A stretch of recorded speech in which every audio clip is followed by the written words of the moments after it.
Welcome back. This is Newsfeed, the AM edition. I'm Ayanda, Nyathi. Thanks very much for staying with us. Now, youth unemployment remains one of the time bombs that are currently ticking in post-apartheid South Africa.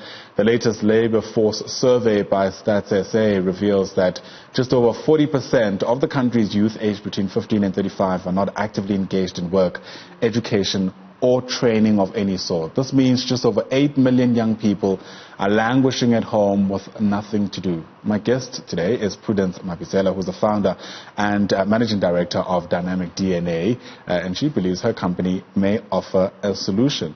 Prudence, thanks very much for your time. Welcome to Newsroom Africa. Thank you so much for having me, Ayanda. This is an issue that's baffled academics, it's baffled experts from all quarters of society, political figures themselves, and you believe you have the solution. Give us an idea of what the solution looks like. So the solution integrates not just the academic element of it, because as much as we're an accredited institution, you do need to understand what the industry really wants. You know, we are IT focused, so within, you know, the president talking about the fourth industrial revolution and most countries digitalizing their current services.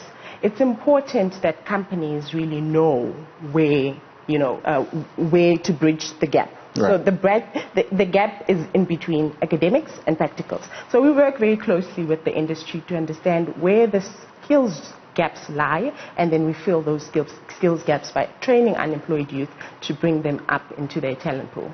And what are you finding? Where are you finding those gaps are? Yeah, so gaps lie pretty much on the development space. So it could be from, you know, the recruitment of the individuals. The skill isn't there in the country at the moment. So it's also, when we talk about what the president was talking about yesterday at the SONA, you know, currently he's going back to basics. Talking about robotics and coding being integrated into grade R, from grade R elements. So what we are finding at the moment is that individuals are not skilled enough to go into workplaces to close those skills gaps. So it's important that we train up individuals to be ready for and be employable for those skills gaps at the moment. You know, I hear about the fourth IR, often coding, etc., and my biggest fear is I wonder if these interests are being superimposed on people who have no other option if they don't take them up. Are you finding that there's an interest among young people to go into those type of sectors outside of it, you know, necessarily appearing to be a sector that's got a lot of potential to grow the economy? I mean, for us, definitely, because if you think about it, the youth are normally utilizing their technology at the moment. So it's more about the integration, as far as we are concerned as Dynamic DNA, integration of technology within the academic sphere. So at the moment, yes, a lot of people are unfamiliar with regards to the fourth industrial revolution, predominantly people that are living in rural settlements, the township. It's all about us educating them about where the country is going and where the country currently is right now. You already expressed some kind of favor with what the president had to say with regards to this issue yesterday, but do you feel that he said everything you were hoping for insofar as youth unemployment is concerned? Because you have a clear view at a grassroots level of what the issue might look like. I don't think he's covered everything, probably because of the time frame that he was given. But he's covered the basis of it.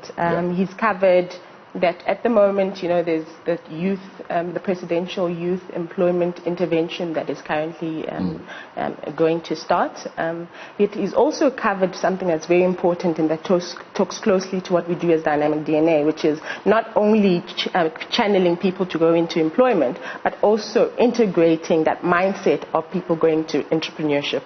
So I think what he could have done and added, especially to the youth, because I'm also part of the youth spectrum, is how then can we move forward? That's the part. You know, we've heard what he's mentioned, what the vision is, what he wants to start happening, but how do we move forward as a country? You know, how do we integrate the employment sector as well as the entrepreneurship part of it.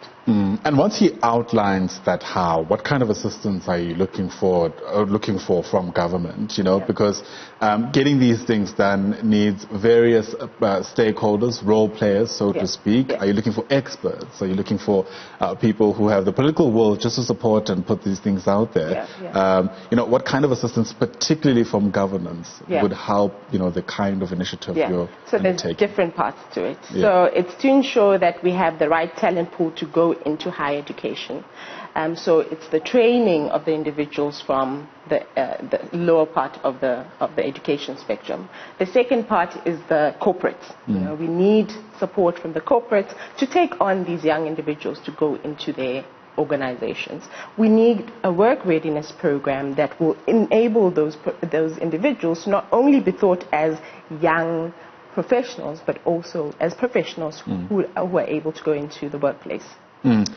What we're seeing taking place in Parliament, though, at the moment is the youth population there is growing, arguably mostly from the EFF, etc., etc. But last time I checked, the youngest person was actually from the DA. That said, we're getting a whole lot more young people into the chamber. Do you feel that we are well represented as they do that, particularly with issues like youth unemployment, because they form part of that population? Are they carrying out that mandate satisfactorily as far as you're concerned? Not enough. I'm sure there's a lot more people who have more expertise that could be part of Parliament, that could bring in their own views and a more structured view of where the country could go.